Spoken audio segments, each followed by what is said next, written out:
Warte, 5 vor halb 7. Mensch, ich brauche eine Lottoannahme. Ich bring mich um. Komm, linken Zahn zu. Faustrecht der Freiheit. So, die Zettel. Und Der neue Film von Rainer Werner Fassbinder. Ich schicke Ihnen an Blumen. Rote Rosen, weißer Flieder. Nächste Woche... Nur Fassbinder konnte diese Geschichte so ehrlich und unkompliziert drehen. Also manchmal gibst du dich mit Leuten ab, meine Liebe. Sehr eigenartig. Wo ist denn das Schlafzimmer? Warum? Ja, weil ich mir die Matratze anschauen will. Ach, der. Habe ich mir doch gleich gedacht. Pfui Teufel, und in meinem Bademantel. Also bitte gib ihm den Bademantel, Franz. Sag mal, kannst du das? Die Geschichte? Ein junger Mann gewinnt im Lotto. Seine neuen Freunde helfen ihm, das Geld auszugeben. Pass drauf, die Leute werden schon ganz aufmerksam. Ja, die Firma Thies Großbuchbinderei. Ein renommiertes und alteingesessenes Unternehmen. Wenn man da investieren würde, da wäre was rauszuholen. Meinst du? Zumal jetzt. So. Mein kleiner Bruder bewegt sich in besseren Kreisen. In Bar. In Bar. Ja, in Bar. 100.000 Mark in Bar. Sag ich doch, in Bar. Danke. Bitte?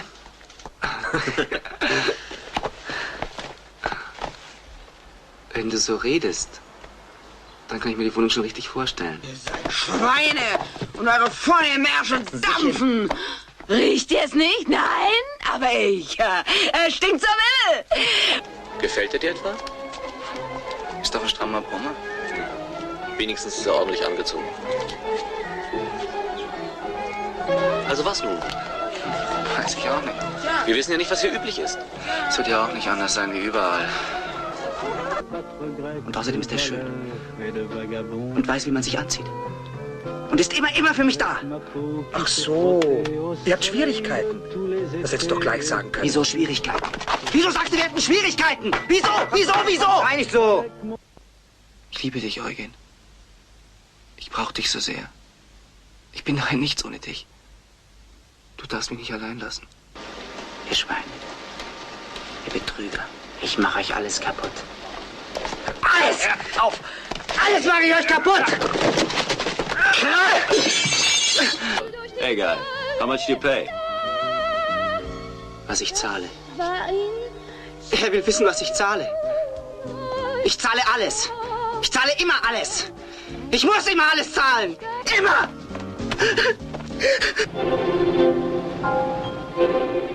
Der neue Film von Rainer Werner Fassbinder.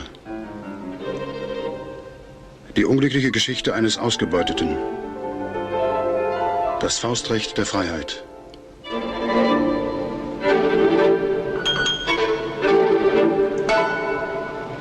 Hi, welcome to Movie Humpers. My name is Bob Sham. I'm Angela. You don't look like you're ready to be here. No, I'm ready. Okay. You were like, welcome to Movie Humpers. There are dogs. If you hear any weird sounds, they're dogs, probably. Probably. If not, I don't know what's going on. Or ghosts, spirits. Maybe we do have a lady named Lois who lives in our house. Yes, the previous owner of our home. I talk to her sometimes, not in like a creepy way, just in like a We don't say that seriously. No. We're not like, we don't speak to the dead. We're not going to scam you out of your money by pretending we know where your daughter, if your missing daughter is alive or dead. We're not going to do that. No. Actually, I have a real problem with that. I know, me too. Like, I just really, it's just me. I don't know about y'all listening out there. Maybe you're like, I'm into psychics. I like this shit. I think these are kind of the bottom rung of con artistry, you know? Yeah, for sure. I mean, there's truly people who have gone to families and said, like, your person is dead, and they're not. They think they're giving people closure or something. That's right. And there is also, speaking of no closure, we are introduced to a director with this movie. Oh. I think you got kind of like fascinated, and I tried to look up like a collections of I'm intrigued. Rainer Werner Fassbinder, one of those new German directors. It's the greatest name ever. Rainer Werner Fassbinder. It's the greatest name I've ever heard. Yeah? I think so. Okay. It's now my new favorite name. What about Ocho Cinco? that a name? It's like athlete is named that. I'm not as impressed. You're right. Rainer Werner Fassbinder. It's like, it's good. Kind of one of the premier modern.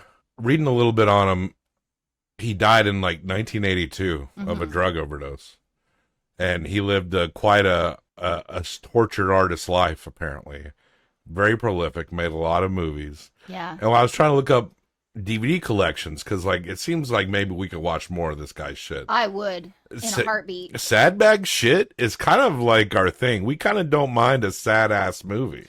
Yeah, especially if it's like commentary on like class and society, social Darwinism. Absolutely. Yeah, and this one is very interesting. Apparently, he got some.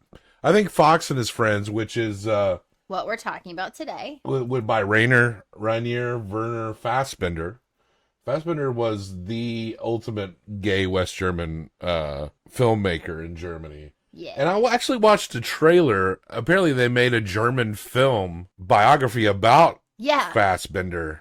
Not a documentary. There's also a couple documentaries. A film about his life. But it didn't look very good. It looked like it was a lot of badly lit stage production kind of thing. Interesting.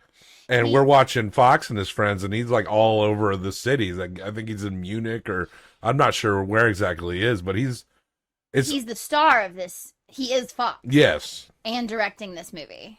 But I guess people got mad at him because this movie depicts. Well, I don't really get it because, well, I kind of do and I kind of don't. In Germany, this movie is called like Freedom's Law of the Jungle, Freedom's Fist of, like the Law of Freedom or something like that. Huh, okay. I mean, in this movie, it's a working class gay man is essentially getting pecked dry by more bourgeoisie gay men who run these businesses, but they suck at it, and they actually like don't have as much money as he does at some point, but they figure out how to get it from take everything he's got him. And the taking advantage of emotions and like there's a lot of psychological control happening. Yeah. There's a lot of like emotional manipulation. Fox is a blue collar worker. We meet him. He's working in a carnival. Yeah, he's Fox the talking head. His lover is like and he gets arrested. He's like the barker at the carnival. He gets arrested on stage for like tax fraud. Yeah, like immediately. So you know that they like don't have any money, and they never probably have. And he almost immediately meets this rich man, Max, who like takes him into this life. And Max is one of those actors that I know we've seen, but I looked at his filmography and I couldn't recognize anything that I'd watched, but I know we've seen him in things. He just has one of those faces, and he's really good. I mean, I felt like everyone did a really good performance in this. And it's just interesting because he's not, like Fox is not dumb, but he's not, there's a lot of conversation about him being made to feel dumb and then him thinking he's stupid in comparison to these people who think they're so smart, but they're just like shitty, artsy fartsy, up their own asses people. It's not that they're smart. And not successful by the standards that they want to live. When you first meet Fox, played by Rainer Werner Fassbinder, the director's playing him, he's kind of like hustling, right? He seems he's got swag. He kind of seems like if James Dean were German and out of the closet. Like, well, yeah. He kind of has that vibe. And then he meets Max, who he hustles with Max to make money because I think he's trying to like bail his boyfriend out or something. Oh no, he just wants to play the lottery. Yeah. So he just needs $10 to play the lottery because he knows he's going to win the lottery, he says. And he knows it's his lucky day. He barely makes it in time, and then it cuts to him. He won. He wins like 500,000 marks. And he's been shacking up with Max. Max, this other guy, I forget, Eugen. Is played by Peter Chattel. He doesn't really think much of him. He's actually talking very badly to Max about why did he get this boy who smells like a urinal. And then we get it, and then we cut to Max being like, yeah, he won the fucking lottery. He won 500,000 marks. Suddenly Eugen is like, why don't you come over to my place? And they hook up, and Eugen's actually cheating on his boyfriend. Who's also a young man, but already in that lifestyle. Yeah, and that young man seems to kind of have an understanding that, like, this isn't going to work out. and he can step right in down the road. You know, it's funny because you don't realize it in the first conversation that Eugen has with his boyfriend. So basically, he spends the night with Fox. And Fox is just kind of one of those dudes who's like, you got a big dick? Let me fuck it. You know, he's very straightforward, very honest. Straightforward. He's just like, we're having a good time. He didn't like go over there like, we're going to have a relationship. He just was like, I've been fucking Max. You're a new dude. You're hot. Let's fuck. Like, and so he spends the night, and the boyfriend comes over the next morning and like catches them. But Eugen goes out to the landing and gives him this long look and is like, I will explain this to you later. Yeah. I'll explain it to you later. And the boyfriend's kind of like, oh, you will, you know, like whatever. Like, and you kind of feel like he's trying to just be like, we'll talk about it later. We'll work it out. But you realize as you go through the movie that Eugen had this plan from that first day that he was going to take this boy for everything. Oh, yeah. But I didn't catch that immediately. I catch it pretty quickly, but not immediately. But then looking back on it, it was played so well that you could kind of read from that whatever you wanted at the time. It's like a two-man con, Max and Eugen. Max seems like he puts everything into orbit. Classism is just all what this movie is about. And it's not like subtle at all. It's just straight and it was so funny seeing as it escalated just how upset you are. I was so mad because, well, at one point Eugen says, oh, I've got an immediate have to get out of the apartment because because you've been staying with me and they don't like the noises that have been happening. So basically he's kind of implying that like these straight people are kicking them out of the house because they're having gay sex, when I don't even know if that was real. Then convinces Fox that they need this super fancy apartment, and Fox is like, well, I love you, let's do it. Eugen never tells Fox he loves him. Fox is in love with Eugen. He doesn't need all this stuff, but he wants him to be happy. Then Max sells them all the furniture for their fucking house. Expensive, ugly shit. It looks like shit. It's gross. And when we reach the and climax, they buy the apartment too, so it's not even like. Well, yeah, Rainer buys the apartment, and cutting just a little far. When we reach the climax, when all this falls apart, you see Eugen just talk shit about the furniture and the decoration. Oh yeah, so we need to get rid of all it's of like, this. Why? Even if you're gonna sell it, at least con someone out of giving you something you want. But I guess it was priceless furniture that they could resell. And we also find out that his father has this company where he basically makes brochures, like he prints brochures, and it was going under. It was going under, and they like say enough things in front of Fox that Fox is like, well, I could help. Yeah. You know, I could give you 100,000 marks to help with the company. And they frame it like he's buying in, like he's going to be like a partner investing, when it's over. Yeah. But the company is in the red, and it's actually pulling the company out of the red. Dad's like drinking constantly. And so they have Rainer Werner Fassbinder. Fox. Yeah. And he doesn't go by Fox with them. They call him. Yeah, it's not his real name. Franz. Franz. Because we also meet his sister, Hedwig. Yeah. And we learn really early on, before he even meets Max, that he has no home because he was with the circus, right? Like Christiane Maybach is her name. That's the actress's name. She was great. She was apparently called at some point in her career. We're a little past her prime in her career here. Sure. But at some point she was called like the German Marilyn Monroe. Like she was actually a pretty big actor in Germany, like probably 20 years before this was made. And she doesn't have any money either, and she's a drunk. Yeah, she's very much drunk. But listen, she's fucking hot. And she walks around in these negligees all the time. Yeah.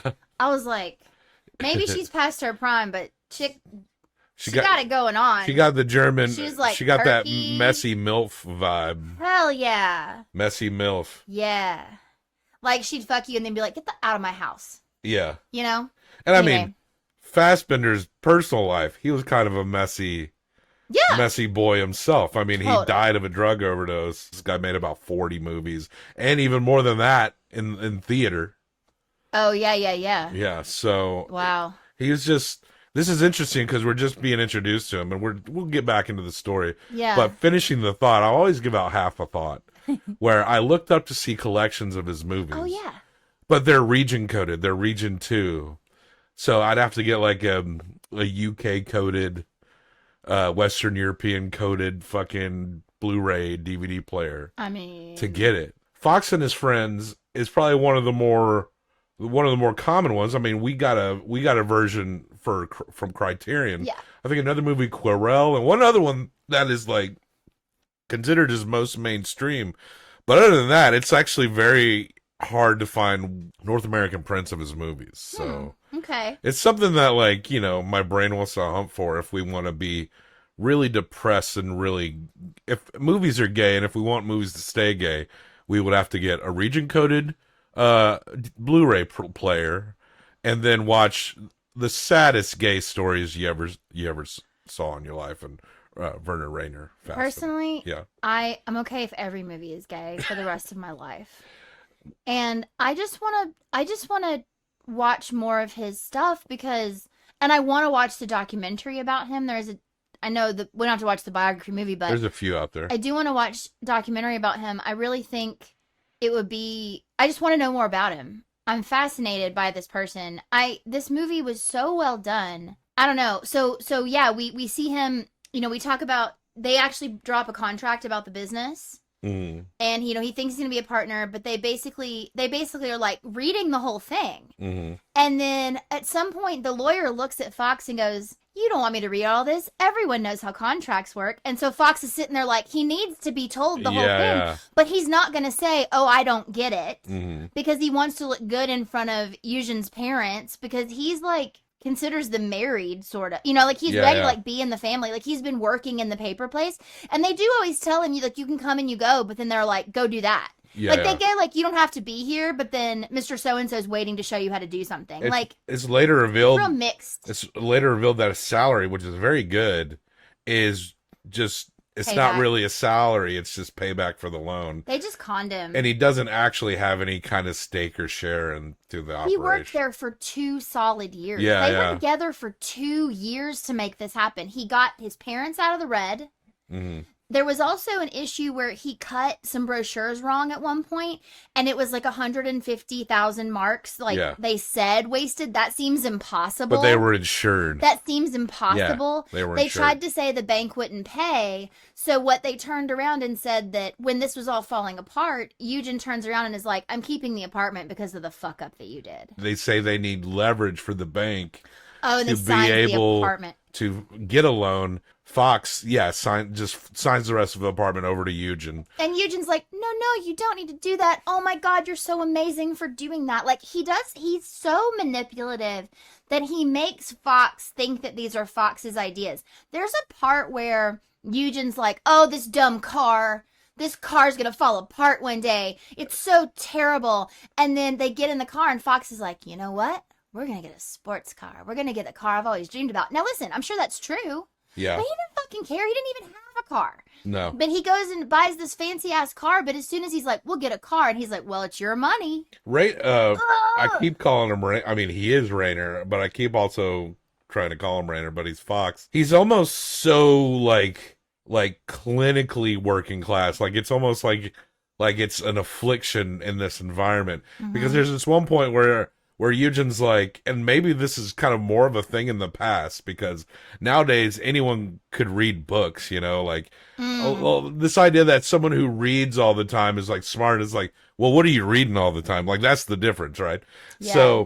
So he's like, "Oh, we can get a bookshelf here." And Fox is like, what would we need a bookshelf for? I mean, obviously Fox, like, he's just so hopelessly trapped in amber, to the point where, like, not even thinking about reading a book, but he never cared before Eugen. Yeah. And, you know, of course, critics accused him, he got criticized by the gay community for the representations of these more bourgeois gay people. Yeah. But there's bad people in every society. But they also, this is what I'm saying, there's plenty of, like, con artist movies of heterosexual characters, but I think a certain class of people at that time, and Rainer seems to have a reputation for literally every time you think he's on your side, he's going to say something to criticize you in a movie. And a lot of this movie was just maybe how bitter he was at the kind of relationships he was having as he was gaining success and traction into his career. Finding people who just wanted to be with him because of the clout he now has, Yeah. not really caring to get to know him. No one got to know Fox. No. The only people who knew Fox were the people in the dive bar that he would go to that Eugen did refuse to go to. Yeah, I mean, this movie, like, 95% of the people in this movie are gay characters. Yeah. So it's not as though we only see the upper echelon. No, we see all kinds of people. We see the bar that he likes to go to, and that bartender's great. And, like, the gay florist who's very sad and lonely. I know, but he's sweet, too. Yeah. And did you notice that Eugen's ex-boyfriend works in the same clothing store as one of Fox's friends from the bar? Yeah. So they're even. Yeah. That boy is only fancy because he works in a place where he can get fancy clothes and date richy boys. It is. Like, he's not on his own rich. I mean, culturally, these things overlap, But right? So that's what things I'm are saying. always connected. But they show it on purpose Mhm. that there is this overlap here. Fox is really not that far away from these guys. He's like 2 steps from these guys. Yeah. But Eugen makes him feel like shit. Eugen will not let him go to the opera because he says you'll be bored. And then when Max comes to pick up Eugen to go to the opera, Max is like, "Are you coming with us?" And Fox is like, "No, Eugen says I'm too stupid." Yeah. And he's like, "I didn't say you He were calls stupid." him stupid all the time. But he doesn't word it in that way. Fox usually calls himself stupid, but Eugen does always. Well, I didn't say you were stupid. I said you'd be bored. Yeah. I said you're this or that or the other, Mhm. right? Which is so funny because when Fox is first telling his friends at the bar before he's in love, he calls them posh and daft. Mm-hmm. But then Eugen immediately takes him to a French restaurant and makes him feel like a fucking idiot. Yeah. Speaking French and ordering food, and he's like, "I don't want whatever, like, fancy ass duck soup or something." He's like, "I'd like noodle soup." I think also the reaction he would got and from like gay communities, the kind that probably came after him were the type that could look at furniture and know it's 17th century whatever, or goes to the opera. So this is the same. Some of them. These are the same circles that saw this and Yeah. saw this movie and was like, he's trashing Because us. they're the guys going to go to the film. Because they're the people that are also going to go to the German art house and watch Yep. the gay film. He's Absolutely. like, this is our premier gay director. They sit down and watch freaking Fallstreck der Freiheit, and they're like, wait a minute, I think he might be talking about me And he because I is. told him about this shit at this party. You know, it's like, Mm-hmm. no, it's not subtle. It's just straight up like, People just don't want to see negative things about themselves. that's true. They get extra mad. Now, if it had been someone within his own community, not community, but like within his own like socioeconomic level Mhm. who took advantage of him, they probably would have said it was brilliant. Yes. But you're right, they took offense to it because they took it personally, because guess what? They saw things on the screen that are real Yeah. and they don't like Yeah. it. Like half of his audience was like, wait a minute. And the other, I mean, let's be honest, art house movies aren't really trying to appeal. I mean, I don't think it works out like that because I think there's a lot of like artistic movies that are about the struggles of everyday people and working Absolutely. class people. But it's just hard to get to bridge that connection with actual everyday people. And because everyone's really just going to go see that Spider-Man animated movie, which looks really good, and that first one was really good. I don't know when we'll catch it, but you know, Yeah, but also like that's our cat. You can probably hear it. again, and I know we've said this already, there are shitty people in every walk of life. Mhm. There are gay people in every socioeconomic level that there is, good and bad one. But he is pointing at a specific group. The fact that there's layered characters within the realm of sexuality and showing different levels within the levels of sexuality, the different class struggles within the sexuality is progress. Yeah, for sure. This was my problem with Bit, the movie Bit we discussed. Yes. Is that they were all like hip, cool lesbian vampires, and yeah, they were kind of bad, but they all believed the right thing all the time. Yeah, there was no real stakes. So and the actual like villains were just these like what you would read about what they were on the internet, and like were completely nothing. And also this is also part of my skepticism for a Bride of Frankenstein remake. She has to be flawed and dangerous like Frankenstein was. She can't be like all girl power trying to like rise above it. There has to be something about her that is like scary at the same time. She needs to kill a baby. And it's so cool. I mean, and I'm saying like, yes, the Bride of Frankenstein, if you remake that movie, should be like a undead lesbian. She should, because she rejects Frank. But like, don't make her fucking perfect. Don't make everyone around her that is encompassing a very surface identity to be everything you need them to be in that moment. She's not your next hero. Yeah. Sometimes it all just feels too surface and it doesn't really go hard enough or is afraid to really represent an aspect of antagonism that could possibly show somebody being bad that you want to, but you want to make all the gay people in the movie good. You cannot do that. And that's kind of what's fascinating about this Fassbinder movies, and from what I understand his other movies, is that they're all encompassing every type of moral structure and every problem. And hopefully we can get to where Fassbinder was decades ago, like over here, where it's like really deeply analyzing the issues within the subcultures, you know? Yeah. And I think that's kind of what is fascinating about this movie.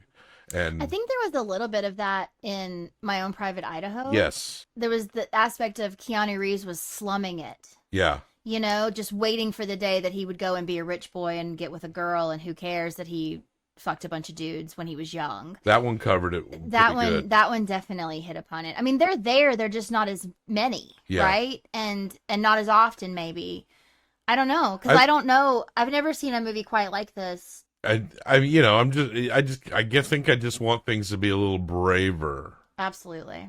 And I think that may be the thing we need to catch up with. Like we got we're kind of exploring the identity in movies, but we need things to be intellectual and layered at the same time. But we haven't seen every modern movie. No, I did want to talk about, kind of speaking to all of this, there is a party that they have at the apartment to kind of show everything off, right? And, Eugene's talking about everything fancy, and the ex-boyfriend's there, and Max is there, and all these, like, high society, gay men, and Hedwig. Yeah. And also this other woman who we see in the beginning, who someone says to her, "How's it going with Max?" And she's like, "He lets me hang around him." Yeah. But there's one affair after the other. So she's basically like in love with Max, I guess, but no one's fucking her. And she's got her boobs out, but no one gives a shit. And Hedwig at one point, she's really drunk, and she tries to dance with one of the guys. And then she's like, "Don't any of you like women? Look what you're missing. Yeah. You're missing it. You're all stupid."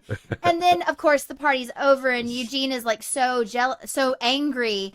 And I actually loved, because at first, Fox does try to quiet his sister down. But then Eugene kicks everyone out and is like, "Your sister is an embarrassment." And he looks at him, he's like, "That's my fucking sister. Yeah. And I care more about her than any one of your stupid friends." Yeah. So like, you can also go fuck yourself. Like, I am mad at her because she is making a scene, but also like, fuck you. This is my family. Right.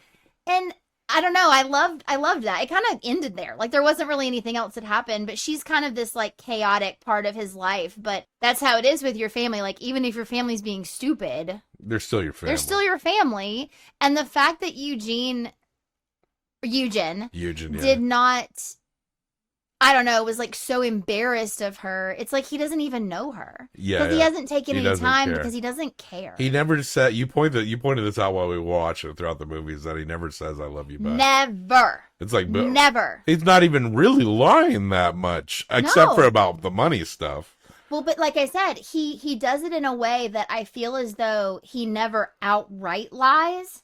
He says things in ways. It's just like an emotional abuse. It's a manipulation and abuse. Yeah. He, at some point, Fox feels like their relationship is bad. He went out drinking. He comes home drunk, and he goes to get in the bed with Eugen, and Eugen is like, "We do not need to have sex every day anymore. Yeah. We are not a young couple in love." Like, he says things like that, but he doesn't say, "I love you." Yeah. Because, right before that, Fox is like, I need you so much, I don't know what I would do without you. At one point, they take a vacation to Morocco, This where was interesting. they go into this process of like, Trying to of pick course, up. it's on Fox's money, and they try to pick up this Moroccan guy. That actor who played the Moroccan guy was a lover of Rainer Werner Fassbinder. That was likely his lover at this time. He seems familiar to me too. Yeah. I don't know why, He but shows he's a up- very handsome He shows man. up in some other movies as well. Very interesting looking. As does the guy who, I saw some stills of the guy who played his boyfriend at the beginning.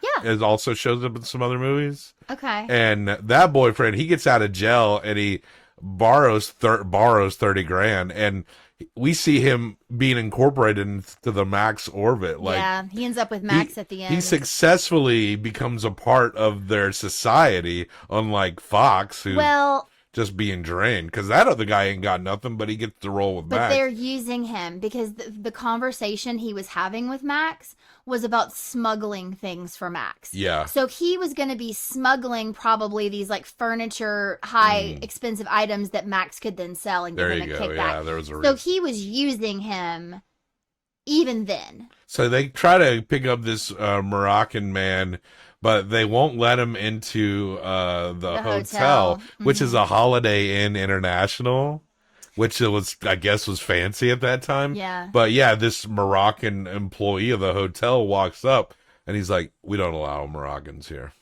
If you want a boy, we can get you someone from the staff."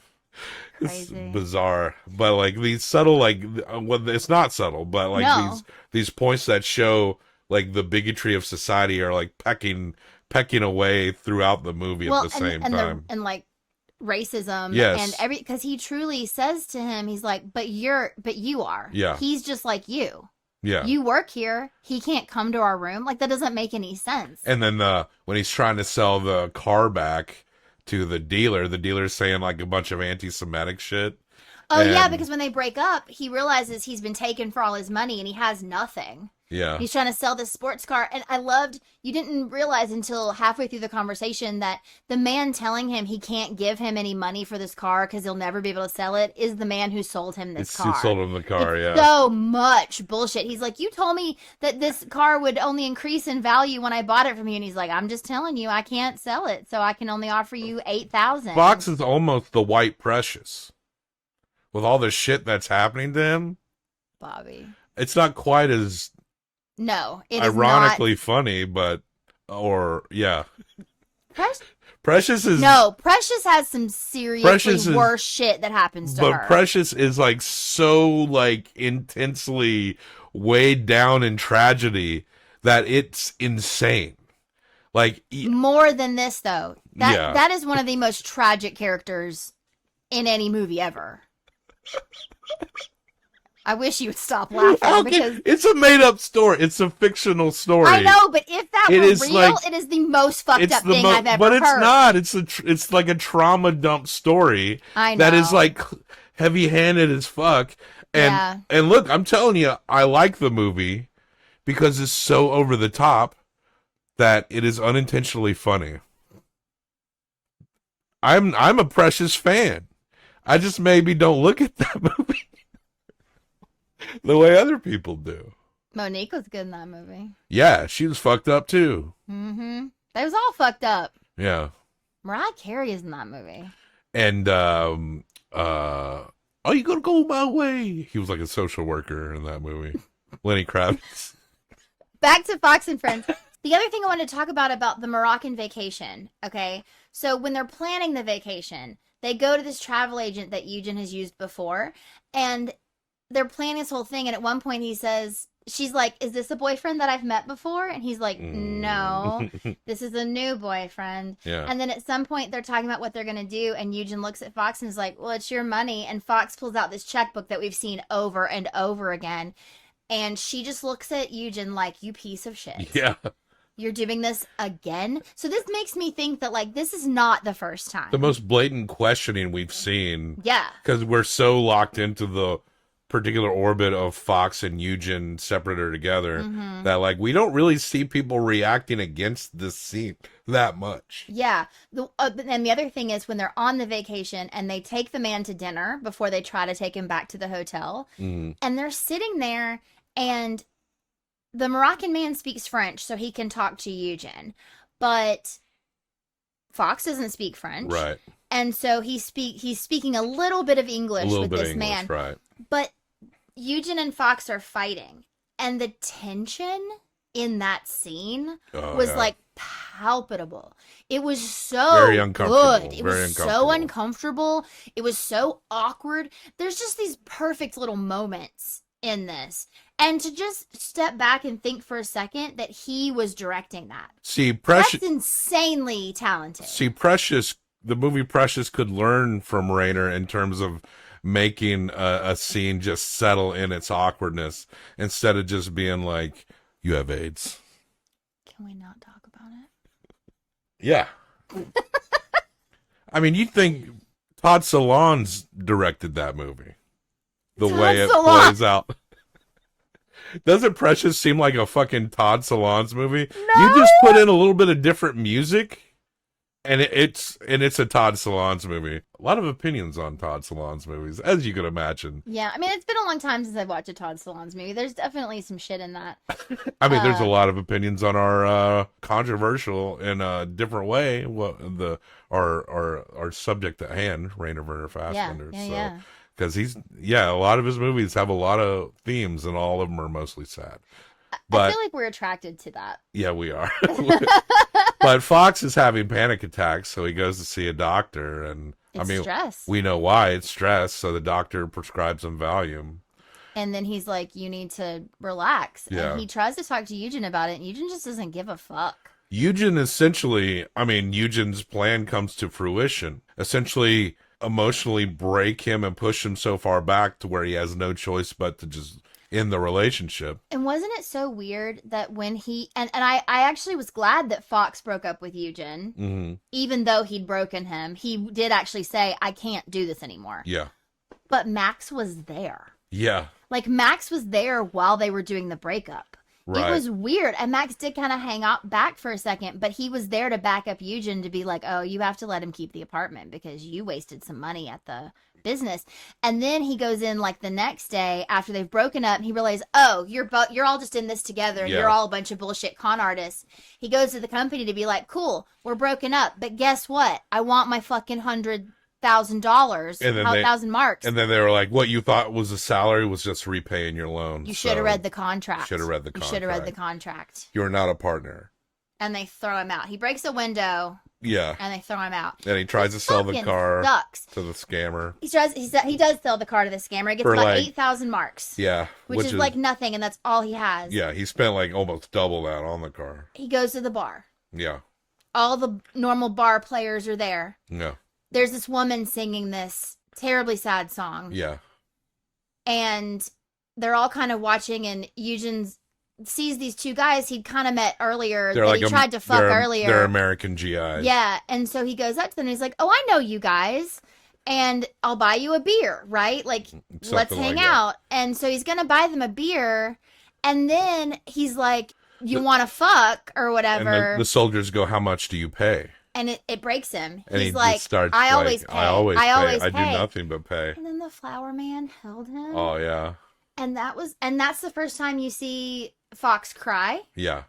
About any of this, and he totally breaks down. His sisters also kicked him out of her house. He tried to go there to talk to her, and she basically called him a fucking idiot. Yeah. And that's what always happens is they fight, and he runs away, and then she calls after him. Yeah. But so, like, his boyfriend took all his money and dumped him. Every other friend he had in that circle is gone. His sister acted like a shit to him. Mm-hmm. He goes to the one place where he feels like he has some friends, and these fucking assholes are like, "How much money are you going to give us?" And he loses it. Yeah, yeah. He just completely breaks down. You know, there's like circus and cabaret music like all throughout this movie as well. So we get to the end. Like, this is the most precious part of this movie. We see Fox just laying in the subway in the underground. Mm-hmm. And we see some kids just start to rob his shit and take everything out of his pocket. You see the Valium bottle. And you see the Valium bottle. And you see Max and his first boyfriend turned furniture this is the smuggler. conversation where we know he's smuggling for him. And they walk up and they see like, oh, that's Fox. And then they kind of try to pick him up and they realize he's cold. He's dead.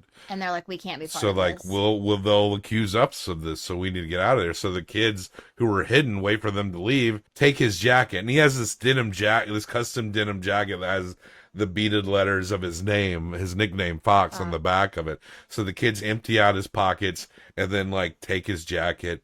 And then the movie ends on him just dead, laying on the platform in the underground, whatever city they're in. He had told this story earlier in the movie that is all I could like hear in my head when we were watching him just laying there, because it stays on him for a minute, you know. And he tells this story early on where he just goes, did you hear about the man who was on the highway and trying to get a ride? And he tried for 9 hours to flag someone down and no one would stop for him. Mm-hmm. And after 9 hours, he blew his brains out. That's my favorite fable. Truly. But That's it's a that German, thing. It's that thing classic where, like, German fable. he tried and tried and he felt like he tried and tried and then he just ended it. Yeah. But he could have been okay. Mm-hmm. He didn't have money before. He could have gone to a different city. He could have started over. But Yeah. he just felt like he had nothing. And they totally broke him. This particular movie could only be a gay movie. Cisgendered straight guy made a movie and it was like a woman pecking him apart and like all her society friends taking advantage of him. It would look a little incel-y, wouldn't it? It would look a little like heavy-handed, like he's trying to be hating on women. Yeah, and but I kind of maybe did sense some bitterness from Fassbinder. You know, so I did read a synopsis of one of his films that I'm sure there's some gay stuff in there, but the basic synopsis was that a young girl is married off to like an older man and he treats her terribly. Right. But it is still that like power dynamic of like the person who's like in control versus the one who's not. That felt like it was very much the emotional manipulation side of all. Apparently has like a crime drama trilogy out there. I love my crime dramas. I know. I gotta go like some German noir. Yeah, some neo-German noir. Yeah, that'd be fun. Is neo-noir just like in color? Pretty much. It's they're not wearing fedoras and fancy suits. Right. That's like all it means. And they might not be a private eye specifically, I guess. Yeah, it's just like referencing that feel of time. Like Long Goodbye, the Altman movie we watched in the theater fairly recently. It that would be called neo noir, even though the character is technically a throwback. private eye. Is a kind of he had his foot in the past and. We'll talk about that one, I know, at some point, because it's so good. And I really enjoyed this movie. I enjoyed it so much. But, we like that sad shit, but... we like things that make us think about shit. We love humping sad things. This movie was very... I feel like... Listen... I feel like every week is a little gayer than the previous Fox would not be interested in me. No. But Fox is foxy. Yeah, you like his look, his style, his short jackets, his jackets that like stop like right at his navel. Like, the confidence at the beginning of him, which is also what was so interesting. Like the trajectory of like he was so confident at the beginning. Yeah, he looking at these men with this money, being like, "Show me your cock, like you want to fuck, like what's up? Let's do it. Like nothing matters, whatever." To then this person who's relying so heavily on this man, and it also really does show you how much control another person can have on you just by making you think you need them. That they're teaching you something or giving you something. So you're going to hump this movie 1 through 5 times. I'm going to hump it 1 through 5. Combined for best out of 10. Tell me what you're thinking for this one. Our introduction to Rainer Werner Fassbinder. He might show up again. So what do you give it? I think I want to give it a 4.5. Okay. I'm going to give it... It's tough. I shouldn't overthink it because you always tell me not to. I'm going to give it a 4.25. Okay. So that's 8.75. Yes. We've been rating some things really high, but we've been watching some fucking great movies. I know. We're back in that position where, again, we need to watch some shit. but I haven't scheduled some shit. Don't we have one that's shit that Wait was a on like a minute. roulette or something? Wait a minute. The Flash came out last Wednesday. All right. We'll talk about that. I can't say it's shit yet because as of this recording, we haven't watched it. But if DC movies, that shit is not looking good. no.